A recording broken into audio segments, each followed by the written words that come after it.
Butter fruit sir, ಇದನ್ನು ನೆಟ್ಟಿ 9 ವರ್ಷ ಆಯಿತು. ನಮಗೆ 7 ವರ್ಷಕ್ಕೆ ಈಡು ಸ್ಟಾರ್ಟ್ ಆಯಿತು. ನಾವು ನಾಟಿ ಗಿಡ ಹಾಕಿರೋದು, ವಾಟೆ ಗಿಡ 7 ವರ್ಷಕ್ಕೆ ಬಂತು. ಒಂದು ಗಿಡ ತುಂಬ ಚೆನ್ನಾಗಿ ಬಂತು ಅಂದರೆ ಒಂದು 7ರಿಂದ 8 ವರ್ಷಕ್ಕೆ ಒಂದು 100 kgವರೆಗೂ ಕಾಯಿ ಬರ್ತದೆ. 10 ವರ್ಷ ತುಂಬಿದ್ರೆ ಒಂದು 150-200 kg ಮರ ಹೆಂಗಿರ್ತದೆ ಅಷ್ಟು ಕಾಯಿ ಬರ್ತದೆ. ಇವತ್ತಿನ ಮಾರ್ಕೆಟಲ್ಲಿ ಒಂದು 100 kg ಬಟರ್ಫ್ರೂಟು ಎಕ್ಸ್ಪೆಕ್ಟೇಷನ್ ಮಾಡಿದ್ರು 10,000 ರೂಪಾಯಿ ದುಡ್ಡಾಗುತ್ತೆ ಸರ್. ಒಂದು ಗಿಡದಲ್ಲೇ ಮ್ಯಾಕ್ಸಿಮಮ್ಮು ನೀವು ಎಲ್ಲ ಖರ್ಚು ಕಳೆದ್ರು 7,000-8,000 ರೂಪಾಯಿ ಸಂಪಾದನೆ ಮಾಡಬೇಕು ಸರ್. ಇದು ಸರ್ ನಾಟಿ ಗಿಡ. ಒಂದು ಕಸಿ ಗಿಡಗಳನ್ನ ಹಾಕಿ ಅಂತ ಹೇಳ್ತಾರೆ. ಕಸಿ ಗಿಡಗಳು ತಪ್ಪು ಅಂತ ನಾವು ಹೇಳಲ್ಲ. ಕಸಿ ಗಿಡಗಳು ಒಂದೇ ಗಿಡದ ಕಸಿ ಇರೋದ್ರಿಂದ ಅದು ಯಾವ ಥರ ಬರುತ್ತೆ ಅಂತ ಹೇಳಲ್ಲ. ಇದು ನಮ್ಮದು ವಾಟೆ ಗಿಡ ಆಗಿರೋದು. ನಮ್ಮ ತೋಟದಲ್ಲಿ ಈಗ 6 ವೆರೈಟಿ ಇದೆ. ಸೀಸನಲ್ಲೂ ಕೂಡ ನಮ್ಮ ಒಂದಷ್ಟು ಗಿಡ ಕಾಯಿ ಬರ್ತವೆ. ಸೀಸನಲ್ಲೂ ಬರ್ತವೆ, ಸೀಸನಲ್ಲೂ ಬರ್ತವೆ. ಹಾಗಾಗಿ ನನಗೆ ಸೀಸನ್ ಬಂದಾಗ ಒಳ್ಳೆ ದುಡ್ಡಾಗುತ್ತೆ. ವಾಟೆ ಗಿಡನೇ ಬೆಟರ್ ಅಂತ ಅನಿಸುತ್ತೆ. ನಮ್ಮ ತೋಟ ಫುಲ್ ನೋಡಿ ಎಲ್ಲ ಗಿಡನೂ ಇದೇ ಥರ ಒಳ್ಳೆ ಕಾಯಿ ಬಂದಿದೆ ಸರ್. ನಾಟಿನೇ ಈ ಥರ ಬರುತ್ತೆ ಅಂದಮೇಲೆ ಕಸಿ ಗಿಡ ನಮ್ಗೆ ಯಾಕೆ ಬೇಕು ಸರ್? ಸರ್ ನಮಸ್ತೆ. ನಮಸ್ತೆ ಸರ್. ಸರ್ ನಿಮ್ಮ ಪರಿಚಯ ಮಾಡ್ತೀವಿ. ನಾವು ಚಂದ್ರಶೇಖರ್ ಅಂತ, ಪಿ ಹಳ್ಳಿಯವರು, ಶ್ರೀರಂಗಪಟ್ಟಣ ತಾಲೂಕು, ಅರಕೆರೆ ಹೋಬಳಿ, ಪಿ ಹಳ್ಳಿ ಗ್ರಾಮ. 10 ವರ್ಷ ರಾಸಾಯನಿಕ ಬಿಟ್ಟು ಸಾವಯವ ಕೃಷಿಗೆ ಬಂದಿದ್ದೀವಿ. ನಾವು ಗಿಡಗಳಿಗೆ ಇಲ್ಲಿವರೆಗೂ ನಾಟಿ ಹಸುವಿನ ತೊಪ್ಪೆ, ಜೀವಾಮೃತಗಳನ್ನೇ ಹಾಕ್ತಿದ್ವು. ಈಗ ಒಂದು 2 ವರ್ಷದಿಂದ ನಾವು ಗಾಣಗಳು ಮಾಡಿದ್ಮೇಲೆ ಅದನ್ನು ಬಿಟ್ಟು ಈಗ ಈಗ ಕೆಲಸಗಳು ಜಾಸ್ತಿ ಆಯಿತು, ಅವ್ರನ್ನ ಟೈಮ್ ಕೊಡೋಕ್ಕಾಗಲಿಲ್ಲ. ಹಾಗಾಗಿ ಗಾಣದ ವೇಸ್ಟೇಜ್ ಹಿಂಡಿಗಳು, ದೀಪ್ತಿಣ್ಣೆ ಹಿಂಡಿ ಆಗ್ಬೋದು, ಸೂರ್ಯಕಾಂತಿ ಹಿಂಡಿ ಆಗ್ಬೋದು, ಬೇವಿನ ಹಿಂಡಿ, ಹೊಂಗೆ ಹಿಂಡಿ, ಈ ಥರದ ಹಿಂಡಿಗಳನ್ನು ಪೌಡ್ರ್ ಮಾಡಿಸಿ ಗಿಡಗಳಿಗೆ ಹಾಕ್ಸ್ತೀವಿ. ನ್ಯಾಚುರಲಾಗಿ ಭೂಮಿ ಜೀರೋ ಕಲ್ಟಿವೇಷನು, ಬ್ರಷ್ ಕಟ್ರ್ ಹೊಡಿತೀವಿ, ಗಿಡಗಳಿಗೆ ಗೊಬ್ಬರ ಹಾಕ್ಸ್ತೀವಿ, ನೀರು ಕಟ್ತೀವಿ. ಇಷ್ಟು ಬಿಟ್ಟು ಇನ್ನೇನು ಮಾಡಿಲ್ಲ ಸರ್. ತಂದೆಯವರ ಕಾಲದಿಂದ ನಾವು ಕೃಷಿ ಮಾಡ್ತೀವಿ. ನಮ್ಮ ತಂದೆ ತಾತ ಎಲ್ಲ ಕೃಷಿನೇ ಮಾಡ್ತಿದ್ದು. ನಮ್ಮ ತಂದೆಯವ್ರ ಕಾಲದಿಂದ ಭತ್ತ, ಕಬ್ಬು, ರಾಗಿಗಳೆಲ್ಲ ಕೆಮಿಕಲ್ ಫಾರ್ಮಿಂಗ್ ಮಾಡ್ತಿದ್ದೋ. ಈ ಕೆಮಿಕಲ್ ಫಾರ್ಮಿಂಗಲ್ಲಿ ಬೆಳೆಯೋದು, ಅದಕ್ಕೆ ರೈಟ್ ಸಿಗ್ತಾ ಇರೋದು, ಮತ್ತೆ ಲಾಸ್ ಆಗೋದು, ಇವೆಲ್ಲ ನೋಡಿ ಸಾಕಾಗಿ ಯಾವುದು ಬೇಡ, ನಾವು ಜೀರೋ ಇದ್ರಲ್ಲಿ ಮಾಡಬೇಕು, ಶೂನ್ಯ ಬಂಡವಾಳದಲ್ಲೇ ಕೃಷಿನ ಮಾಡಬೇಕು ಅಂತ ಬಂದಾಗ ನಮಗೆ ಸಾವಯವ ಕೃಷಿ ಪದ್ಧತಿ ಒಂದು ಸರಿ ಅಂತ ಅನಿಸ್ತು. ಹಾಗಾಗಿ ಎಲ್ಲ ತೋಟಗಾರಿಕೆ ಬೆಳೆಗಳನ್ನೇ ಹಾಕಿದ್ದೀವಿ. ಹಾಕೊಂಡು ಈಗ ಒಂದು 10 ವರ್ಷದಿಂದ ಕೆಮಿಕಲ್ ಮುಕ್ತವಾಗಿ ಕೃಷಿನ ಮಾಡ್ತಾಯಿದ್ದೀವಿ ಸರ್. ಸಾತನಹಳ್ಳಿ ಕುಮಾರಸ್ವಾಮಿ ಅವ್ರನ್ನ ಒಂದು ಸರಿ ಭೇಟಿಯಾದ. ಅವರು ಕೀರೆಮಡಿನಲ್ಲಿ ಸೊಪ್ಪುಗಳು, ತರಕಾರಿಗಳು ಅವೆಲ್ಲನೂ ಮಾಡುವಂಥದ್ದು. ಒಂದು 10 ಕ್ವಿಂಟಲ್ ಲಕ್ಷ ಸಂಪಾದನೆ ಮಾಡೋದು ಹಿಂಗೆ ಆ ಥರ ಒಂದು ಮಾಡಲೆಲ್ಲ ಮಾಡಿದರು. ಅವೆಲ್ಲ ನೋಡಿದ್ವು, ಅವೆಲ್ಲ ಇಂಟ್ರೆಸ್ಟ್ ಆಯಿತು ನಮಗೆ. ಆವಾಗ ಬಂದು ನಾವ್ಯಾಕೆ ಈ ಥರ ಮಾಡಬಾರ್ದು, ನಾವು ಸಣ್ಣ ರೈತರಾಗಿ 10 ಗುಂಟೆ 20 ಗುಂಟೆ ಇದ್ರೆ ಆ ಥರ ಮಾಡ್ಬೋದು, ನಮ್ಮದು ಸ್ವಲ್ಪ ಜಾಸ್ತಿ ಐತೆ, ಇದನ್ನು ನಮ್ಮ ಕೈಲಿ ಮಾಡೋಕ್ಕಾಗಲ್ಲ ಅಂದ್ಬಿಟ್ಟು ನಾವು ಆವಾಗ ಆಲ್ಟರ್ನೇಟ್ ಮಾಡಿ ಈ ಥರ ಮಾಡಿದ್ರೆ ಹೆಂಗೆ ಅಂದ್ಬಿಟ್ಟು ಈ ಕೃಷಿಗೆ ಬಂದಿದ್ದೀವಿ ಸರ್. ಈಗ ತೋಟಗಾರಿಕೆ ಬೆಳೆಗಳನ್ನು ಚಾಯ್ಸ್ ಮಾಡ್ಕೊಂಡು ಈಗ ಅವು ಪ್ರತಿನಿತ್ಯ ಕೆಲಸ ಮಾಡಬೇಕು, ಪ್ರತಿನಿತ್ಯ ತೆಗಿಬೇಕು, ಪ್ರತಿನಿತ್ಯ ಮಾರಬೇಕು. ಸೊಪ್ಪು, ತರಕಾರಿ ಇವುಗಳನ್ನು ಮಾಡಿದಾಗ ಇವು ಒನ್ ಟೈಮು ಯಾವತ್ತಿದ್ರೂ ಲೈಫ್ ಲಾಂಗ್ ಆಗ್ತವೆ ಅನ್ನೋ ಒಂದು ಲೆಕ್ಕಾಚಾರದಲ್ಲಿ ದೂರದೃಷ್ಟಿ ಇಟ್ಕೊಂಡು ಸಾವಯವ ಕೃಷಿಗೆ ಬಂದು ಇದನ್ನು ಮಾಡಿದ್ದೀವಿ ಸರ್. ಬಟರ್ಫ್ರೂಟ್ ಇದೆ ಸರ್, ಕಿತ್ತಲೆ, ಮೂಸಿಂಬೆ, ಬಟರ್ಫ್ರೂಟು, ಒಂದು ಹಲಸಿನ ಮರ ಇದೆ, ತೆಂಗಿದೆ, ಅಡಿಕೆ ಇದೆ, ಪೆಪ್ಪರ್ ಇದೆ, ಸ್ಯಾಂಡಲ್ ಇದೆ ಸರ್. ಪ್ರಮುಖ ಮೇಜರು. ಇನ್ನು ಸಣ್ಣ ಪುಟ್ಟ ಮ್ಯಾಂಗೋ ಇವೆಲ್ಲ ಈಗ ನಾಟಿ ಮಾಡಿದ್ದೀನಿ. ಕಾಫಿ ಗಿಡ, ಮ್ಯಾಂಗೋ, ಬೆಟ್ಟದಲ್ಲಿ ಇವೆಲ್ಲ ಈಗ ನಾಟಿ ಮಾಡಿದ್ದೀನಿ ಸರ್. ಕೃಷಿನೇ ಮಾಡ್ತಿದ್ದು ಸರ್. ಎಲ್ಲ ರಾಸಾಯನಿಕ ಕೃಷಿಗಳು ಮಾಡ್ತಾಯಿದ್ದೋ. ಅದರಿಂದ ಯಾವಾಗ ನಮಗೆ ಲಾಭ ನಷ್ಟಗಳೆಲ್ಲ ನೋಡಿ ಇದು ಮಾಡಿ ಇದ್ರಲ್ಲಿ ಏನೂ ಆಗಲ್ಲ ಅಂದ್ಕೊಂಡು ಆಮೇಲೆ ಸಾವಯವ ಕೃಷಿಗೆ ಬಂದಿರೋದು ಸರ್ ನಾವು. ಸರ್ ಇದು ಒಂದು 7 months ಹಿಂದೆ ಹಾಕಿರುವಂಥದ್ದು ಮ್ಯಾಂಗೋ, ಸ್ಯಾಂಡಲ್ ಇವೆಲ್ಲ ಒಂದು 6 ವರ್ಷ ಆಗಿದೆ ಸರ್, 6-7 ವರ್ಷ. ಬಟರ್ಫ್ರೂಟ್ ಒಂದು 8 ವರ್ಷ ಆಗಿದೆ. 8-9 ವರ್ಷದಿಂದ ಇವೆಲ್ಲ ಮಾಡಿದ್ದೀವಿ. ಬಾನಾನೆಲ್ಲ ಮಾಮೂಲಿ ಒಂದು 7 months 8 months ಹಿಂದೆ ಹಾಕಿರೋದು. ಇದು ಬಟರ್ಫ್ರೂಟು ನಾವೇ ನೆಡೆಸಿದ್ದಂಥ ಗಿಡಗಳಿಗೆ 8-9 ವರ್ಷದಿಂದ 8 ವರ್ಷ ಆಗಿದೆ ಗಿಡಕ್ಕೆ. ವಾಟೆ ಗಿಡ ಸರ್, ಯಾವುದು ಕಸಿ ಗಿಡಗಳಿಲ್ಲ, ನ್ಯಾಚುರಲ್ ವಾಟೆ ಗಿಡ ಸರ್. ಇದು ನಮ್ಮ ಪಾಲಹಳ್ಳಿಯವ್ರು ಯಾರೋ ಫ್ರೆಂಡು ಅನಿಲಣ್ಣ ಅಂದ್ಬಿಟ್ಟು ಮಾಡಿದರು, ಅವ್ರ ಹತ್ರ ಸಸಿ ತಂದು ಹಾಕ್ಸಿರುವಂಥದ್ದು. ಒಂದು ಗಿಡದಿಂದ ಒಂದು ಗಿಡಕ್ಕೆ ಸರ್ ಒಂದು 10ರಿಂದ 15 ಅಡಿ ಅವರೇಜಲ್ಲಿ ಕೊಟ್ಟಿದ್ದೀವಿ ಸರ್ ಅಂತರನ. ಯಾವುದು ನಿಖರವಾದ ಅಂತರ ಕೊಟ್ಟಿಲ್ಲ. ಅಂದರೆ ನಾವು ಇದನ್ನು ನಾಟಿ ಮಾಡಿದಾಗ ಬಾಳೆ ಇತ್ತು ಸರ್ ನಮ್ಮ ಜಮೀನಲ್ಲಿ. ಬಾಳೆ ಪಟ್ಟಿನ ಮಧ್ಯೆ ನೆಟ್ಬಿಡೋ ನಾವು. ಯಾವುದೇ ಡಿಸ್ಟೆನ್ಸ್ ಆಗಲಿ ಟೇಪ್ ಹಿಡ್ಕೊಂಡು ಪಟ ಹೊಡ್ಕೊಂಡು ಏನು ನೆಡಲಿಲ್ಲ ನಾವು. ಬಾಳೆ ಒಳಗಡೆ ನೆಟ್ಟು, ಬಾಳೆ ಒಳಗಡೆ 2 ವರ್ಷ ಗಿಡ ಇತ್ತು. 2 ವರ್ಷ ಏನಂತ ಡೆವಲಪ್ಮೆಂಟ್ ಎಲ್ಲ ಸುಮ್ಮನೆ ಇತ್ತು. ಬಾಳೆ ತೆಗೆದ ಮೇಲೆ ಬಟರ್ಫ್ರೂಟ್ ರಿಕವರ್ ಆಗಿ ನೆಟ್ಟ 7ರಿಂದ 8 ವರ್ಷ ಫಲ ಬಂದಿದೆ. ಈಗ 2 ವರ್ಷದಿಂದ ಈಡು ಸಿಗ್ತಿದೆ ಸರ್ ಬಟರ್ಫ್ರೂಟು. ನೆಟ್ಟ 7 ವರ್ಷಕ್ಕೆ ಫಲ ತೊಗೊಂಡ್ರೆ? ಹೌದು ಸರ್. ಅಂದರೆ ತುಂಬ ಲೇಟು ಅನಿಸ್ತು. ತುಂಬ ಲೇಟು ಅಂದರೆ ಅದು ನಾಟಿ ಗಿಡ ಸರ್. ನಾಟಿ ಗಿಡ ತುಂಬ ಬೀಜದ ಗಿಡ ಲೇಟೇ ಸರ್. ಕಸಿ ಗಿಡ ಆದರೆ ಒಂದು 2ರಿಂದ 3 ವರ್ಷ ಸ್ಟಾರ್ಟ್ ಆಗುತ್ತೆ. ಇದು ವಾಟೆ ಗಿಡ ಆದ್ರಿಂದ ಇದು ಬರೋದೇ ಸಾಮಾನ್ಯವಾಗಿ 5-6 ವರ್ಷದ ಮೇಲೇ. ನಾವು ಬಾಳೆ ಒಳಗೆ ಇಟ್ಟಿದ್ರಿಂದ ಗಿಡ ರಿಕವರ್ ಆಗಿರೋದ್ರಿಂದ 7ರಿಂದ 8 ವರ್ಷಕ್ಕೆ ಸ್ಟಾರ್ಟ್ ಆಯಿತು ಸರ್ ಈಡು. ಕಸಿ ಗಿಡ ಹಾಕಬೇಕು ಅಂತ ಅನಿಸ್ಲಿಲ್ವಾ? ಇಲ್ಲ ಸರ್, ನಮಗೆ ಕಸಿ ಬಗ್ಗೆ ಆಗಲಿ ಇದ್ರ ಬಗ್ಗೆ ಅಂತ ಇಂಟ್ರೆಸ್ಟ್ ಇಲ್ಲ ಸರ್. ಏನಕ್ಕೆ ಅಂದರೆ ಯಾವುದು ನ್ಯಾಚುರಲಿಟಿ ಇದೆಯೋ ಅದೇ ನ್ಯಾಚುರಲ್ ಸರ್. ವಾಟೆಯಿಂದ ಬರೋದೇ ಗಿಡ ನ್ಯಾಚುರಲ್ಲು ಅಂತ ನಮ್ಮ ದೃಷ್ಟಿ. ಹಾಗಾಗಿ ವಾಟೆ ಗಿಡಗಳನ್ನೇ ಚಾಯ್ಸ್ ಮಾಡಿ ಅವತ್ತು ಹಾಕೋದು ಸರ್. ಹಾಗೆ ನಮ್ಮ ತೋಟದಲ್ಲಿ ಇವತ್ತು ಒಂದು 5ರಿಂದ 6 ವೆರೈಟಿ ಗಿಡಗಳಿದೆ ಸರ್. ನ್ಯಾಚುರಲ್ ಕೃಷಿ ಮಾಡ್ತಾ ನ್ಯಾಚುರಲ್ ಆಗಿರೋ ಕಡೆನೇ ಹೋಗೋಣ ಅಂದ್ಬಿಟ್ಟು ವಾಟೆ ಗಿಡಗಳನ್ನ ಸೆಲೆಕ್ಟ್ ಮಾಡಿದೆ ಸರ್. ಈಗ ನಮ್ಮಲ್ಲಿ ವಾಟೆ ಗಿಡ ಹಾಕಿರೋದ್ರಿಂದ 4 ರಿಂದ 5 ವೆರೈಟಿ ಇದೆ. ವರ್ಷದಲ್ಲೇ ಒಂದು 2-3 ತಿಂಗಳು ನಮ್ದು ಕಾಯಿ ಡ್ರಾಪ್ ಆಗುತ್ತೆ, ಎಲ್ಲ ಟೈಮು ಸಿಗುತ್ತೆ. ಅಂದರೆ ಎಲ್ಲ ಗಿಡ ಬಿಡಲ್ಲ, ಒಂದೊಂದು ವೆರೈಟಿ ಒಂದೊಂದು ಟೈಮು. ಈಗ ಸಾಮಾನ್ಯವಾಗಿ ಎಲ್ಲ ಈಗ ಒಂದು 60-50 ಗಿಡದಷ್ಟು ಒಂದೇ ಸರ್ ಬಿಟ್ಟಿದೆಯಲ್ಲ, ಒಂದು 5 ಗಿಡ ಮುಂದೆ ಬಂದಿತ್ತು. ಆ 5 ಗಿಡ ನನಗೆ ಒಳ್ಳೆ ರೇಟು ಸಿಕ್ತು, ಕಾಸು ಆಯಿತು. ಪುನಃ ಇದು ಅನ್ಸೀಸನ್ ಬಂದಿತ್ತು, ಇದು ಡ್ರಾಪ್ ಆಗೋದಕ್ಕೆ ಅದು ಪಿಕಪ್ ಆಗುತ್ತೆ ಸರ್. ಮತ್ತೆ ಈಗ ಯಾವುದು ಕಾಯಿಲ್ಲ, ಅದು ಆಲ್ರೆಡಿ ಅಲ್ಲ ಒಂದು ಟೈಮ್ ತಗೊಂಡು ಖಾಲಿ ಆಗಿದೆ. ಇದು ಖಾಲಿ ಆಗೋದಕ್ಕೆ ಅದು ಹೂವು ಈಚು ಸ್ಟಾರ್ಟ್ ಆಗುತ್ತೆ ಸರ್. ಅದು ಈಗ ಬಟರ್ ಫ್ರೂಟ್ ಎಷ್ಟು ಹಾಕೊಂಡಿದ್ದೀರಾ ಹೇಳಿ? ನಂದೊಂದು 60 ಗಿಡ ಇದೆ ಸರ್. 60 ಗಿಡ ಹಾಕೊಂಡಿದ್ದೀರಾ? 60 ಗಿಡನೂ ಸಕ್ಸಸ್ ಆಯ್ತಾ? ನೀವು ಹಾಕಿದ 60 ಗಿಡನೂ ಸಕ್ಸಸ್ ಆಯಿತು. ಅದರಲ್ಲಿ ಯಾವುದೋ 1-2 ಡ್ರಾಪ್ ಆಗಿದೆ ಸರ್ ಅಷ್ಟೇ.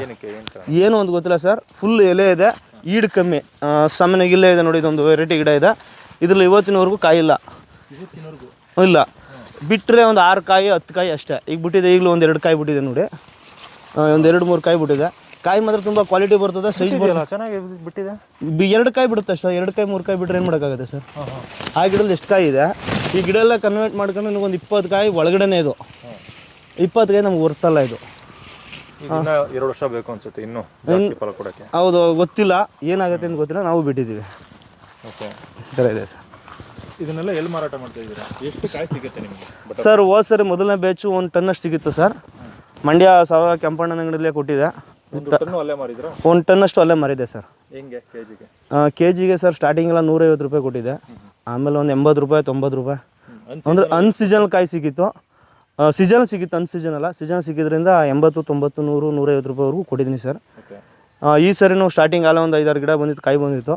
ಅದೇ ಕೆಂಪಣ್ಣವ್ರ ಅಂಗಡಿಲ್ಲ ಖಾಲಿ ಮಾಡಿದ್ದೀನಿ ಈ ಸರಿನೂ. ಈಗ ಬರ್ತಾಯಿದೆ. ಈಗ ನಮ್ಮ ಬಯಲು ಸೀಮೆ ಆರ್ಗಾನಿಕ್ ಶಾಪ್ ಆಗ್ಬೋದು, ಕೆಂಪಣ್ಣವ್ರ ಶಾಪ್ ಆಗ್ಬೋದು, ಇಲ್ಲಿ ಮಾಡ್ತಾಯಿದ್ದೀವಿ. ಹೋದವಾರ ಆರ್ ನಗರಕ್ಕೆ ಒಂದು ಎಂಟ್ರಿ ಕೊಟ್ಟಿದ್ದು, ಸಾವಯವ ಸಂತೆಗೆ ಹೋಗೋಣ ಅಂತ. ಈಗ 4 ವಾರದಿಂದ ಅವರು ಬಂದು ನೋಡ್ತೀವಿ, ಸಾವಯವ ಮಾಡಿದ್ರೆ ನಾವು ಎಂಟ್ರಿ ಕೊಡ್ತೀವಿ ಅಂದರು. ಇನ್ನೂ ಕೊಟ್ಟಿಲ್ಲ. ಈ ಸರ್ ಬಂದರೆ ಅಲ್ಲಿ ಮಾಡೋಣ ಅಂತಿದ್ದೀನಿ ಸರ್. ಅಂದರೆ ಸಾವಯವದಲ್ಲಿ ಬೆಳೆದ್ರೆ ರೈತನಿಗೆ ತುಂಬ ಮಾರ್ಗಗಳಿವೆ. ಹೌದು ಸರ್, ಹೌದು ಸರ್, ಖಂಡಿತ ಇದೆ. ಟನ್ ಗಟ್ಟಲೆ ಬೆಳೆದ್ರು ಮಾರಾಟ ಮಾಡ್ಬೋದು ಸರ್. ಆಪ್ಷನ್ಗಳಿದೆ. ಸಿಗಲ್ಲ ಅಲ್ವಾ? ಒಂದೇ ಸಲ ಸಿಗಲ್ಲ. ನಮ್ದು ಈಗ ವಾಟೆ ಗಿಡ ನೆಟ್ಟಿರೋದು ನನಗೆ ಲೇಟ್ ಆಯ್ತು ನಾ ಫಲ ಬರೋಕ್ಕೆ. ಇವತ್ತು ನಾನು ವಾಟೆ ಗಿಡ ನೆಟ್ಟರೆ ನನಗೆ ಸೂಪರ್ ಅಂತ ಅನಿಸುತ್ತೆ ಸರ್. ಈಗ ಆಲ್ರೆಡಿ ನನಗೆ ಒಂದು 4 ಗಿಡದಿಂದ ಒಂದು 30-40 ರೂಪಾಯಿ ಅದೇ ಬಂತು, ಬರೀ ಒಂದು 4 ಗಿಡದಲ್ಲೇ. ಈ ಗಿಡಗಳಿದೆ ಈಗ ಅನ್ಸೀಸನ್. ಈಗ ಈ ಸೀಸನ್ ರೇಟ್ ಏನಿಲ್ಲ ಅಂದರೆ ನೆಕ್ಸ್ಟ್ ಸೀಸನ್ ಬರುತ್ತೆ. ನಾವು ಬ್ರಷ್ ಕಟ್ರೆ ಏನು ಕುಡಿತೀವಿ ಬೇಗ ಅಂದರೆ ಸರ್, ಇದೆ ಸರ್ ಕಂಪ್ಲೇಂಟು. ಹಣ್ಣಲ್ಲಿ ಕಳೆ ಜಾಸ್ತಿ ಇದ್ದಾಗ ಕಳೆ ಕುಂತ್ಕೊಳ್ಳೋಂಥ ಸೊಳ್ಳೆ ಮಿಡತೆಗಳೆಲ್ಲ ಬಂದು ಹಣ್ಣು ಮೇಲೆ ಕುಂತ್ಕೊಳ್ಳೋದು, ಆಗ ಈ ಥರ ಆಗುತ್ತೆ. ತೋಟ ಯಾವತ್ತು ನೀಟಾಗಿದ್ದರೆ ಹಣ್ಣುಗಳು ಡ್ರಾಪ್ ಆಗಲ್ಲ, ಚೆನ್ನಾಗಿ ಬರುತ್ತೆ ಶೈನಿಂಗ್ ಆಗಿ. ಈಗ ನೀವು ಇಷ್ಟು ಹಣ್ಣು ಬಿಡ್ತೀರಾ, ಇದ್ರಲ್ಲಿ ಯಾವುದು ತೆಂಗು ಮಾಡಲ್ಲ? ಯಾವುದು ತೆಗಿಯಲ್ಲ ಸರ್, ಯಾವುದು ತೆಗಿಯಲ್ಲ. ಆ ಕೆಲಸಗಳು ಏನೂ ಮಾಡಲ್ಲ ಸರ್. ನಾವು ಹಣ್ಣು ಬಂದ್ಮೇಲೆ ಈಗ 2 ಗಿಡ ಒಂದು ಇಂಗ್ಲಿಸ್ ಮಾಡ್ಕೊತಾರೆ 10 ರೂಪಾಯಿ ಹೆಚ್ಚು ಕಮ್ಮಿ, ನಾವು ಕಿತ್ಕೊಡ್ತೀವಿ ಅಷ್ಟೇ ಸರ್. ಅಂದರೆ ಸೈಜ್ಗಳು ಒಂದು ಸಣ್ಣ ಇರ್ಬೋದು, ಒಂದು ದಪ್ಪ ಇರ್ಬೋದು. ಅದು ನ್ಯಾಚುರಲಾಗಿ ಏನಿರ್ತದೆ ಅದೇ ಥರ ಬಿಡ್ತೀವಿ ಸರ್. ಈಗ ಇನ್ನೂ ಇದು ಹಾರ್ವೆಸ್ಟಿಂಗ್ ಆಗೋಕ್ಕೆ ಎಷ್ಟು ದಿನ ಬೇಕು? ಇನ್ನೂ ಒಂದು 15-20 ದಿನ ಬೇಕು ಸರ್. ಈಗ ಒಂದೊಂದು ಗಿಡದಲ್ಲಿ ಬಂದಿದೆ ಆಲ್ರೆಡಿ, 1 ಕಾಯಿ 2 ಕಾಯಿ ಸೈಜ್ ಇದೆ. ಎತ್ತದ್ವಿ ಗುಳುಗಾಯಿ ಟೈಪ್ ಒಂದೊಂದು ಕಾಯಿ ಸಿಗ್ತಾಯಿದೆ, ಎಲ್ಲ ಬಂದಿಲ್ಲ ಇನ್ನೂ. ಇನ್ನು ಮುಂದೆ ಸ್ಟಾರ್ಟ್ ಆಗುತ್ತೆ ಸರ್. ಒಂದು ಎಲ್ಲೋ ಇಷ್ಟ ಆಗುತ್ತಲ್ವಾ? ಹೌದು ಸರ್, ಬಿಸಿಲು ಏಟು ಹೊಡಿತಾರೆ, ಡೈರೆಕ್ಟ್ ಬಿಸಿಲು ನೋಡಿ ಸರ್, ಹಿಂಗೆ ಬಿಸಿಲು ಹೊಡೆದದ್ದು ಕಲರ್ ಡಿಮ್ ಆಗಿದೆ, ಆ ಥರ ಆಗಿದೆ ಸರ್. ಈಗ ಕಟಾವು ಬರುವಂಥದ್ದು ಹೆಂಗಿರುತ್ತೆ? ಕಟಾವು ಬರುವಂಥ ಕಾಯಿನ ಕಾಯಿ ಎಲ್ಲೋ ಇಷ್ಟ ಆಗಿದೆ ಸರ್. ಈ ಥರ ಡಾರ್ಕ್ ಬಂದಿರ್ತದೆ ಸರ್, ಚುಕ್ಕಿ ಬಂದಿರ್ತದೆ, ಸೈಜ್ ಇರ್ತದೆ. ಫುಲ್ ಬಲ್ತ್ರೆ ಒಳಗಡೆ ಬೀಜ ಅಳ್ಳಾಡ್ತದೆ ಸರ್. ಹಿಂಗೆ ಅಳ್ಳಾಡ್ಸಿದ್ರೆ ಕಾಯಿ ಅಳ್ಳಾಡ್ದಂಗೆ ಅಳ್ಳಾಡ್ಬೇಕು ಸರ್. ವೈಟ್ ಚುಕ್ಕಿ ವೈಟ್ ಚುಕ್ಕಿ ಬಂದಿರ್ತದೆ. ಅದು ಕಲರ್ ಚೇಂಜ್ ಆಗಿರ್ತದೆ. ಅಳ್ಳಾಡಿಸಿದಾಗ ಬೀಜ ಅಳ್ಳಾಡ್ತದೆ ತುಂಬ ಬಲ್ತ್ ಮೇಲೆ. ತುಂಬ ಬಲ್ತಿಲ್ಲ ಅಂತಂದ್ರೂ ವೈಟ್ ಚುಕ್ಕಿ ಇದ್ರೆ ಬಂದು ತೆಗಿಬೋದು ಸರ್, ಏನಿಲ್ಲ ಸರ್. ಫ್ರೂಟ್ಸ್ ಏನು ಸರ್, ನೀವು ಬೀಜದ ಗಿಡ ಹಾಕೊಂಡಿದ್ದೀನಿ ಮತ್ತು ಯಾವುದೇ ರೀತಿ ದಾಯ ಅಳತೆ ಮಾಡಿಲ್ಲ ಅಂತಂದ್ರಿ, ತುಂಬ ಚೆನ್ನಾಗಿ ಹಾಕೊಂಡಿದ್ದೀರಾ ಅಳತೆ. ಹೌದು ಸರ್. ದಾಯ ಏನು ಹಾಕೊಂಡಿದ್ದೀರಾ ಸರ್? ನಾವು ಬಾಳೆ ಪಟಗಳು ಏನಿದ್ದು 2 ಪಟಿಗೆ 1 ಲೈನು ಅಂತ ನೆಟ್ಬಿಟ್ಟ ಸರ್. ಆ ಬಾಳೆ ಪಟ ಅಗಲಾಗಿರುತ್ತೋ ಗಿಡ ಈ ಲೈನು ಅಗಲ ಆಗಿದೆ, ಕಿರ್ದೆ ಇರುತ್ತೋ ಈ ಲೈನು ಕಿರ್ದೆ ಆಗಿದೆ ಸರ್. ಒಂದು ಗಿಡದಿಂದ ಇನ್ನೊಂದು ಗಿಡಕ್ಕೆ ಅಂತರ ಚೆನ್ನಾಗೇ ಇದೆ, ಆದರೆ ಇದನ್ನು ಮೇಂಟೈನ್ ಮಾಡ್ಕೋಬೇಕು, ಅವಾಗ ಪ್ರೂನಿಂಗ್ ಮಾಡಬೇಕು. ಹೌದು ಸರ್. ಮಾಡ್ತೀರಾ? ನಾವು ಇವತ್ತಿನವ್ರಿಗೆ ಏನು ಮಾಡಿಲ್ಲ ಸರ್. ಈ ಫಸ್ಟ್ ಟೈಮ್, ಈ ನೆಕ್ಸ್ಟ್ ಟೈಮ್ ಹತ್ತಿ ಕಟ್ ಮಾಡ್ಬೇಕು ಸರ್. ತುಂಬ ಹೈಟ್ ಹೋಗ್ತಾ ಇದೆ, ಈಗ ಕಟ್ ಮಾಡಬೇಕು ಅಂತ ಅನ್ಕೊಂಡಿದ್ದೀವಿ ಸರ್. ಎಷ್ಟು ವರ್ಷದ್ದು? 7-8 ವರ್ಷದ? 9 ವರ್ಷ ಆಗಿದೆ. 8ರಿಂದ 9 ವರ್ಷ ಬಟರ್ ಫ್ರೂಟ್ ಆಗಿದೆ ಸರ್. 9 ವರ್ಷದ್ದು ಕಾಯಿ ಬಂದಿದೆ ನನಗೆ 6-7 ವರ್ಷಕ್ಕೆ ಸರ್. ಓಕೆ.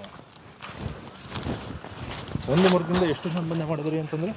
ಒಂದು ಮರಕ್ಕೆ ಸರ್ ಒಳ್ಳೆ ಈಡು ಬಂತು ಅಂದರೆ ಒಂದು 8ರಿಂದ 10 ಸಾವಿರ ರೂಪಾಯಿ ಮ್ಯಾಕ್ಸಿಮಮ್ ಸಿಗುತ್ತೆ ಸರ್. ಏನು ತೊಂದರೆ ಇಲ್ಲ. 8ರಿಂದ 10 ಸಾವಿರ ರೂಪಾಯಿ ಸಿಗುತ್ತೆ ಒಂದೇ ಒಂದು ಮರದಿಂದ. ಹೌದು ಸರ್. 70-80 kg ಕಾಯಿ ಸಿಕ್ಕರೆ ಸಾಕಲ್ಲ ಸರ್. 100 ರೂಪಾಯಿ ಹೋದ್ರು. ಇಲ್ಲಿ ಎಷ್ಟೊಂದು 60 ಮರ ಇದ್ದಾವೆ. 60 ಮರ ಇದ್ದಾವೆ. ಎಲ್ಲ ಒಂದೇ ಸಮಯ ಇಲ್ಲ, ಆದರೂ ಪರವಾಗಿಲ್ಲ. ಆದರೂ ಈ ಸರ್ ಒಂದು 3ರಿಂದ 4 ಟನ್ ಕಾಯಿ ಎಕ್ಸ್ಪೆಕ್ಟೇಷನ್ ಮಾಡಿದ್ದೀನಿ. ಇದು 2ನೇ ಬೆಳೆ. ನೆಕ್ಸ್ಟ್ ಬೆಳೆ ಇನ್ನೂ ಡ್ರಾಪ್ ಆಗುತ್ತೆ, ಜಾಸ್ತಿ ಆಗುತ್ತೆ. ಹೌದು. Okay okay. ಅಲ್ಲ ನಾನು ಹೇಳ್ತಾ ಇರೋದು ನಿಮ್ಗೆ ಎಷ್ಟು ಆದಾಯ ಇರುತ್ತೆ ವರ್ಷಕ್ಕೆ ಈಗ ಬರ್ತಾರೋ ಒಂದು ಇದರಲ್ಲಿ? ಈಗ ನಮ್ಮದು ಹೋದ ಸರ್ ಮೊದಲನೇ ಬೆಳೆ ಒಂದು 80,000ದಿಂದ 1,00,000ದಷ್ಟು ಆದಾಯ ಸಿಕ್ಕಿದ್ದು ಸರ್. 1 ಟನ್ ಸಮಥಿಂಗ್ ಪರ್ಫೆಕ್ಟ್ ಇಲ್ಲ, ಒಂದಷ್ಟು ಕಾಯಿನ ಕಟ್ ಮಾಡಿದೆ. ಯಾಕೆಂದರೆ ನಾವು ಆರ್ಗಾನಿಕ್ ಶಾಪ್ಗೆ ಹಾಕೋದ್ರಿಂದ ಎಲ್ಲ ಲೆಕ್ಕ ಇರ್ತದೆ, ಕೊನೆಯಲ್ಲಿ ಕೌಂಟ್ ಮಾಡಿದಾಗ ಒಂದಿಷ್ಟು ಹೋಗಿದೆ ಅಂತ. ಹೊರಗಡೆ ಕೊಟ್ಟರು ಲೆಕ್ಕ ಇಲ್ಲ, ಅಲ್ಲಿ ಕೊಟ್ಟರು ಒಂದಷ್ಟು ಆಗಿತ್ತು ಸರ್. ಈ ಸಾರಿ ಒಂದು 2ರಿಂದ 3 ಟನ್ ಎಕ್ಸ್ಪೆಕ್ಟೇಷನ್ ಮಾಡಿದೆ. ಆಲ್ರೆಡಿ ಒಂದು 500 kg ಅಷ್ಟು ಕಟ್ ಮಾಡಿದ್ದೀನಿ. ಒಂದು 4-5 ಗಿಡ ಬಂದಿದ್ದು, ಈ ಗಿಡಗಳಿಗೆ ಮೊದಲು ಬಂದಿದ್ದೆಲ್ಲ ಇನ್ನು ಬಾಕಿದ್ದಿದೆ, ನೋಡೋಣ ಕೊನೆ ಹೊತ್ತಿಗೆ ಏನಾಗುತ್ತೆ. ಓಕೆ. ಏನೊಂದು 2 ಲಕ್ಷ ಮೇಲ್ ಮಾಡ್ತೀವಿ ಸರ್. ಮೇಲ್ ಮಾಡ್ಬೋದಾ? ಬಟರ್ಫ್ಲೈ 2ರ ಮೇಲೆ ಮಾಡ್ಬೋದು ಸರ್, ಏನು ತೊಂದರೆ ಇಲ್ಲ. 3 ವರ್ಷ ಆದಮೇಲೆ ಜಾಸ್ತಿ ಒಂದು 8-10 ವರ್ಷ ಆದಮೇಲೆ ತುಂಬ, ನೆಕ್ಸ್ಟ್ ಇಯರ್ ಇನ್ನೂ ಜಾಸ್ತಿ ಬರುತ್ತದೆ. ಗಿಡ ಡೆವಲಪ್ಮೆಂಟ್ ಆದಂಗೆ ತುಂಬ ಜಾಸ್ತಿ ಬರ್ತದೆ ಸರ್. ಹೆಂಗೆ ನೆಟ್ರಿ ಸರ್ ಈ ಗಿಡಗಳನ್ನ ನೆಡುವಾಗ? ಯಾವ ರೀತಿ ನೆಟ್ರಿ?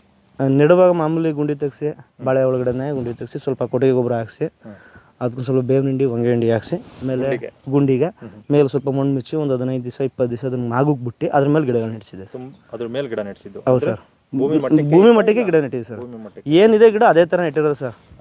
ಈ ಬಾಳೆಗಳ ಹಾರ್ವೆಸ್ಟಿಂಗ್ ಮಾಡಿದಾಗ, ಕಟ್ ಮಾಡಿದಾಗ ಎಲ್ಲ ಬಟರ್ಫ್ರೂಟ್ ಲೈನ್ಗೆ ಹಾಕಿ ತುಂಬಿದೆ ಸರ್. ಗಿಡಕ್ಕೆ ಅಷ್ಟು ಬಿಟ್ಟರೆ ಏನು ಮಾಡಿದೆ ಸರ್. ಇದಕ್ಕೆ ಯಾವುದೇ ರೀತಿ ಪ್ರಾಣಿಗಳ ಕಾಟ ಅವು ಇವು ಏನಿಲ್ಲ ಸರ್, ಇಲ್ಲಿವರೆಗೂ ಏನಿರಲಿಲ್ಲ. ನಾವು ಹೋದ ಇಯರ್ ಏನು ಮಾಡಿದ್ವು ಅಂದರೆ, ಇದ್ರೊಳಗಡೆ ನಾವು 0 ಕಾಸ್ಟ್ ಏನೂ ಖರ್ಚು ಮಾಡುವ ಕೆಲಸನೇ ಮಾಡ್ದೇ ತೆಗಿಬೇಕು ಅನ್ನೋ ಒಂದು ಪ್ಲ್ಯಾನ್ ಇಟ್ಕೊಂಡು, ಇದು ಒಂದು 2 ಎಕರೆಗೆ ಸುತ್ತ ಗ್ರೀನ್ ನೆಟ್ ಹಾಕ್ಸಿ ಒಂದು 150 ಕೋಳಿ ಬಿಟ್ಟಿದೆ ಸರ್. ಒಂದು ಮನೆ ಮಾಡಿ ಈ ಕಳೆಯೆಲ್ಲ ಕೋಳಿ ತಿನ್ಕೋಬೇಕು, ಗೊಬ್ಬರನೂ ಇಲ್ಲೇ ಹಾಕ್ಬೇಕು, ಆ ಥರ ಕಾನ್ಸೆಪ್ಟು ಮಾಡಿದೆ. ತುಂಬ ಚೆನ್ನಾಗೂ ಆಗಿತ್ತು, ಒಳ್ಳೆ ಮೊಟ್ಟೆನೂ ಬರ್ತಿತ್ತು, ಕೋಳಿ ಚೆನ್ನಾಗಿತ್ತು. ಚಿರತೆ ಬಿತ್ತು ಒಂದೇ ನೈಟಲ್ಲಿ. ಒಂದು ಆ ಟೈಮಲ್ಲಿ ನನ್ನ ಹತ್ರ ಒಂದು 70 ಕೋಳಿ ಅಷ್ಟಿತ್ತು, ಒಂದಷ್ಟು ಮಾರಿದೆ. ಎಲ್ಲ ಕೋಳಿನೂ ಕಚ್ಚಿ ರಕ್ತ ಕುಡಿದು ಸಾಯಿಸ್ಬಿಟ್ಟಿತ್ತು. ಅದೆಲ್ಲ ವೀಡಿಯೋಸ್ ಎಲ್ಲ ಐತೆ, ಅದೆಲ್ಲ ದೊಡ್ಡ ಇಶ್ಯೂನೇ ಆಗಿತ್ತು ಆಗ. ಆವಾಗ ಚಿರತೆ ಬಿದ್ಮೇಲೆ ಒಂದು 3-4 ನಾಟಿ ಹಸುನೂ ಇದ್ದು, ಅವೆಲ್ಲ ಮನೆ ಹತ್ರ ಶಿಫ್ಟ್ ಮಾಡ್ಬಿಟ್ಟು ಬಿಟ್ಬಿಟ್ಟ ಸರ್. ಆಮೇಲೆ ನೆಟ್ಗಿಟ್ಟೆಲ್ಲ ಬಿಚ್ಚಿ, ಆಮೇಲೆ ಯಾವುದೇ ರೀತಿ ಕೋಳಿ ಪಳೆ ಆ ಥರ ಸಾಹಸಕ್ಕೆ ಹೋಗಲಿಲ್ಲ. ಆ ಚಿರತೆಯಿಂದ ಮಾತ್ರ ಒಂದು ಪಾರ್ಟಿ ಹಾನಿಯಾಗಿತ್ತು. ಈಗಲೂ ಕೋತಿಗಳಿದೆ, ಬರ್ತವೆ. ಬಟರ್ಫ್ರೂಟ್ ಏನು ಹಣ್ಣು ಬಂದಿದ್ರೆ ಮಾತ್ರ, ಹಣ್ಣಾಗಿದ್ರೆ ತುಂಬ ಹಣ್ಣಾಗಿದ್ರೆ ಅದನ್ನು ಲೂಟಿ ಮಾಡ್ತೇವೆ ಅಷ್ಟೇ. ಕಾಯಿಗಳನ್ನ ಜಾಸ್ತಿ ಮುಟ್ಟಲ್ಲ ಕೋತಿಗಳು. ಇನ್ನು ಎಳ್ನೀರು ಕುಡ್ಕೊಂಡು ಹೊಂಟೋಗ್ಬಿಡ್ತವೆ. ಓಕೆ. ಈಗ ಹಣ್ಣಿಗೆ ಈ ಥರ ಚುಕ್ಕಿ ಆಗುತ್ತೆ ಅಂದ್ರಲ್ಲ, ಇಲ್ಲ ಅಂದರೆ ಊಜಿ ಹೊಡಿಯೋದು ಅದು ಇದು ಏನೋ ಸಮಸ್ಯೆ ಇಲ್ವಾ? ಅದೇ ಸರ್, ಈಗ ನಾನು ಕಾಯಿ ಡ್ರಾಪ್ ಔಟ್ ಕೇಳಿದ್ನಲ್ಲ, ಅದು ಊಜಿ ಏಟೆ ಸರ್. ಊಜಿ ಏಟು ಇದು ಕಳೆಗಳು ಯಾವಾಗ ಭೂಮಿನಲ್ಲಿ ಜಾಸ್ತಿ ಆಯಿತು, ಆ ಸೊಳ್ಳೆಗಳು ನೊಣಗಳು ಹೊಡೆಯುವಂಥ ಏಟೆ, ಇದು ಊಜಿ ಏಟು. ಅದಕ್ಕೇನು ಮಾಡಿದ್ದೀರಾ? ಏನೂ ಮಾಡಿಲ್ಲ ಸರ್. ಕಾಯಿ ಹೊಡೆದಾಗ ಒಂದು 10 kg 1 kg ಬರ್ತದೆ, ಇಂಗ್ಲಿಸ್ಬಿಟ್ಟು ವೇಸ್ಟ್ ಮಾಡ್ತೀವಿ, ವೇಸ್ಟ್ ಆಗ್ಬಿಡ್ತದೆ ಅಷ್ಟೇ ಸರ್. ಇನ್ನು ಯಾವುದಕ್ಕೂ ಏನೂ ಮಾಡಿಲ್ಲ. ನಾವು ಮಾಡ್ತಾ ಇರೋದು ಇಷ್ಟೇ ಸರ್, ನೀರು ಒಂದು ಕೊಡ್ತಿದ್ದೀವಿ, ಬ್ರಷ್ ಕಟ್ರ್ ಹೊಡಿತಿದ್ದೀವಿ. ಓಕೆ. ಈಗ ಈ ಗಿಡಗಳಿಗೆ ಏನು ಹಾಕಿಲ್ಲ ಅಂತೀರಿ, ನಾವು ಗಾಣದಲ್ಲಿ ಕೆಳಗಡೆ ಹಾಸ್ತೀವಲ್ಲ, ಎಣ್ಣೆಗಳೆಲ್ಲ ಬಿದ್ದಿರ್ತದೆ, ವೇಸ್ಟ್ ಚೀಲಗಳು ತಂದು ಹಾಸ್ತೀವಿ ಈ ಥರ. ಇದು ಒಳಗಡೆ ಕಳೆನೂ ಸುತ್ತೋಗ್ಬಿಡ್ತದೆ, ನೀರು ಕಡ್ದಂಗೆ ಚೀಲದಲ್ಲಿರೋ ಎಣ್ಣೆ ಗಿಡಕ್ಕೆ ಉಳಿತದೆ. ಅದು ಒಳ್ಳೆ ಎರೆಹುಳ ಎಲ್ಲ. ಈಗ ಮೊನ್ನೆ ಹಾಕಿರೋದು, ಈಗ ಒಂದು 4-5 ದಿವಸದಲ್ಲಿ ಇದನ್ನು ಇನ್ನೊಂದು ವಾರ ಬಿಟ್ಟು ಬಂದು ಈ ಮಣ್ಣು ಕೆರೆದ್ರೆ ಎರೆಹುಳ ರಿಕವರ್ ಆಗ್ಬಿಟ್ಟಿರ್ತವೆ. ಓಕೆ. ಅಷ್ಟು ಸಾಫ್ಟ್ ಆಗ್ಬಿಟ್ಟಿರ್ತದೆ ಮಣ್ಣು. ನೋಡಿ ಮಣ್ಣು ಎಷ್ಟು ಸಾಫ್ಟ್ ಇದೆ. ಹೌದು. ಅಲ್ಲೆಲ್ಲ ಭೂಮಿ ಒಣಗಿದ್ದ ನಮ್ಮ ವೇಸ್ಟೇಜ್ಗಳನ್ನ ನಾವು ಹಾಕೊಂಡಿದ್ದೀವಿ ಅಷ್ಟೇ ಸರ್. 7 ತಿಂಗಳಾಯ್ತು ನೆಟ್ಟು ಅಷ್ಟೇ ಸರ್. ಯಾವ ಒಂದು ವೆರೈಟಿ ಇದು ಬಾದಾಮಿ ಇದೆ, ಮಲ್ಲಿಕಾಯಿ ಇದೆ, ಇನ್ನೊಂದು ಯಾವುದೋ ಒಂದು ಎಲ್ಲ ಒಂದು 10 ಗಿಡನೇನೋ ಹಾಕಿದ್ದೀನಿ ಸರ್ ಅಷ್ಟೇ. ಒಂದು ಈಗ ಬಟರ್ಫ್ರೂಟು ಹಾಕೊಂತಾರೆ, ತುಂಬ ಜನ ಹಾಕೊಂತವ್ರೆ. ಫ್ಯೂಚರಲ್ಲಿ ಇದು ಜಾಸ್ತಿ ಬೆಲೆ ಬಾಳುತ್ತೆ ಅಂತ. ತುಂಬ ಜಾಸ್ತಿ ಆಗೋದ್ರೆ ಪ್ರೊಡಕ್ಷನ್ನು ಕಮ್ಮಿ ರೇಟ್ ಆಗಲ್ವಾ? ಹಾಗೆ ಆಗುತ್ತೆ ಸರ್, ಖಂಡಿತ. ನಾವೇನೇ ಮಾಡೋದು ಎಲ್ಲ ಮಿಕ್ಸ್ ಮಾಡೋದು, ನಾವು ಯಾವುದು ಒಂದೇ ಬೆಳೆದಿರಲ್ಲ ಸರ್. ಇದೊಂದು ಪಾಲು ಅಷ್ಟೇ ಬಟರ್ಫ್ರೂಟ್ ಇರೋದು. ಆ ಕಡೆಗೆ ಹೋದ್ರೆ ಸ್ಯಾಂಡಲ್ ಇದೆ, ಕಿತ್ಲೆ ಇದೆ, ಮೂಸಂಬಿ ಇದೆ, ಪೆಪ್ಪರ್ ಇದೆ. ಈಗ ಇದ್ರ ಮಧ್ಯೆನೂ ನಾನು ಕೊಕ್ಕೋ ಹಾಕಬೇಕು ಅಂತ ಒಂದು ಪ್ಲ್ಯಾನ್ ಇದೆ. ಕೊಕ್ಕೋ, ಏಲಕ್ಕಿ. ನನಗೆ ಕಳೆ ಬರಬಾರ್ದು ಭೂಮಿನಲ್ಲಿ. ಇಲ್ಲಿ ಕಳೆ ಬರ್ತಾಯಿದೆ ಅಂದರೆ ಆ ಕಳೆಗೆ ಬೇಕಾದಷ್ಟು ಬಿಸಿಲು, ಗಾಳಿ, ಬೆಳಕು, ನೀರು ಎಲ್ಲ ಇರೋದಕ್ಕೆ ಅದು ಹುಟ್ಟಿರೋದು. ಗಾಳಿ ಬೆಳಕು ಭೂಮಿಗೆ ಬೀಳಲಿಲ್ಲ ಅಂದರೆ ಕಳೆಯಲ್ಲಿ ಬರುತ್ತೆ. ಈ ಕಳೆ ಬೆಳೀತದೆ ಅಂದರೆ ಇಲ್ಲಿ ಇನ್ನೊಂದು ಗಿಡ ಬೆಳೀತದೆ, ಬೆಳೀಕ್ಕೆ ಅವಕಾಶ ಇದೆ ಇಲ್ಲಿ. ಹಾಗಾಗಿ ಈ ನೆರಳಲ್ಲಿ ಏನು ಬೆಳೀತದೆ ಆ ಗಿಡನ ಹಾಕ್ಬೇಕು ಅಂತ, ಕೊಕ್ಕೋ ಹಾಕ್ಬೇಕು ಅಂತ ಮಾಡಿದ್ದೀನಿ ಸರ್. ಕೊಕ್ಕೋ ಹಾಕಿದ್ರೆ ಹೆವಿ ತರಗೆ ಬರ್ತದೆ, ಮಲ್ಚಿಂಗ್ ಆಗ್ತದೆ. ಇವತ್ತು ಕೊಕ್ಕೋಗೆ ಒಳ್ಳೆ ಮಾರ್ಕೆಟಿಂಗ್ ಇದೆ ಅಂತ ತಿಳ್ಕೊಂಡಿದ್ದೀನಿ. ಅದಕ್ಕೆ ಹಾಗಾಗಿ ಅದನ್ನು ಮಾಡೋಣ ಅಂತ ಅಂದ್ಕೊಂಡಿದ್ದೀನಿ ಸರ್. ಈಗ ಅವಕಾಡೋಗೆ ಒಳ್ಳೆ ಮಾರ್ಕೆಟಿಂಗ್ ಇದೆ. ಹೌದು ಸರ್. ಇಲ್ಲಿ ತುಂಬ ಅಕ್ಕಪಕ್ಕ ಎಲ್ಲ ಬರೀ ಕಬ್ಬೆ ಬೆಳಿತಾರೆ, ಭತ್ತನ ಬೆಳಿತಾರೆ. ಹೌದು ಸರ್. ಅದರಿಂದ ತುಂಬ ಲಾಸ್ ಆಗೇ ಸರ್ ಈ ಕಡೆ ಬಂದಿರೋದು ನಾವು. ಆ ಕಡೆಯಿಂದ ಲಾಸ್ ಆಗಿ. ಹೌದು ಸರ್. ಈಗ ಇವತ್ತಿನ ಲೇಬರ್ ಲಾಭ ಇದೆಯಾ? ಇದೆ ಸರ್, ಖಂಡಿತ ಇದೆ ಸರ್. ಈಗ ಲೇಬರ್ಗಳು ಇವತ್ತು ಒಂದು ಆಳಿಗೆ 400 ರೂಪಾಯಿ ಕೂಲಿ, ಬೆಳಿಗ್ಗೆ ಅದು ಏನು ಕರೆಕ್ಟಾಗಿ ಬರೋಲ್ಲ. ಸಾಯಂಕಾಲ ನೋಡ್ಕೊಳ್ಬೇಕು, ನನಗೆ ಎಣ್ಣೆ ಕೊಡಿಸಿಲ್ಲ. ಆದಮೇಲೆ ಒಂದು ಆಳು ಕರ್ಕೊಂಡು ಕೆಲಸ ಮಾಡಿಸ್ತೀನಿ, 500 ರೂಪಾಯಿ 600 ರೂಪಾಯಿ ಖರ್ಚು ಬೀಳ್ತದೆ. 500 ರೂಪಾಯಿ ಖರ್ಚು ಕೊಟ್ಟು ಬೀಳೋದು ನೆಕ್ಸ್ಟು ಆ 500 ರೂಪಾಯಿ ಹೊರ್ತಾಗೋಷ್ಟು ಕೆಲಸ ಮಾಡಲ್ಲ. ಅದು ತುಂಬ ರಿಸ್ಕ್ ಇದೆ. ಈಗ ನಾನು ಇಡೀ ತೋಟನ ನಾನು ಒಬ್ಬನೇ ಮೇಂಟೈನ್ ಮಾಡ್ತೀನಿ. ಇಲ್ಲ ಒಬ್ಬ ಲೇಬರ್ ಇದ್ದರೆ ನಾನು ಸಾಕಿನಿ, ನಾನು ಇಲ್ಲದೇ ಇರೋ ಒಂದು ಲೇಬರ್ ಇದ್ದರೆ ಸಾಕು. ತಿಂಗಳಲ್ಲಿ 20 ದಿನ ಕೆಲಸ ಮಾಡಿದ್ರು ನನ್ನ ತೋಟದ ಕೆಲಸ ಮುಗೀತದೆ ಸರ್. ಇಲ್ಲಿ ನಂದು ಯಾವುದೇ ರೀತಿ ಕೆಲಸ ತಿಂಗಳಲ್ಲಿ 4 ದಿನ ಬ್ರಷ್ ಕಟ್ಟರು, ಆಖರಿ 2 ದಿನ ತಿಂಡಿ, ನೀರು ಒಂದಷ್ಟೇ ಸರ್. ಇನ್ನೇನು ಕೆಲಸ ಮಾಡ್ತಿಲ್ಲ ಸರ್. ಬಂದದ್ದೇನು ಕಾಯೋದು ಅದನ್ನು ಕಟ್ ಮಾಡ್ಕೊಂಡು ಮಾರಾಟ ಮಾಡೋದು ಅಷ್ಟೇ ನನ್ನ ವ್ಯವಹಾರ ಸರ್. ಸಾವಯವ ಕೃಷಿಲಿ zero investment, zero effect, zero ಇದು ಸರ್. ಆದಷ್ಟು ಕಮ್ಮಿ ಖರ್ಚಿರ್ತದೆ, ಆದಷ್ಟು ಕಮ್ಮಿ ಕೆಲಸ ಇರ್ತದೆ. ಇದನ್ನು ಉತ್ತರೆ ಕೆಲಸ ಸರ್. ಉಳ್ಳಿಲ್ಲ ಅಂದರೆ ಕೆಲಸ ಏನು ಸರ್ ಇದು? ಈಗ 5 ದಿನ ಬ್ರಷ್ ಕಟ್ಟರ್ ಹೊಡೆದಿದ್ರೆ ಇನ್ನು 10ರಿಂದ 12 ದಿನಕ್ಕೆ ಇದು ಹೊಡಿಲೇಬೇಕು ಸರ್. ಇದನ್ನು ಹೊಡಿಲಿಲ್ಲ ಅಂದರೆ ಏನಾದರೂ ಸೊಳ್ಳೆ ಜಾಸ್ತಿ ಆಗುತ್ತೆ. ಕಾಯಿಗಳು ಇರೋದ್ರಿಂದ ಹೊಡಿಲೇಬೇಕು ಸರ್, ಇಲ್ಲ ಕಾಯಿ ಹಿಟ್ಟಾಗುತ್ತೆ.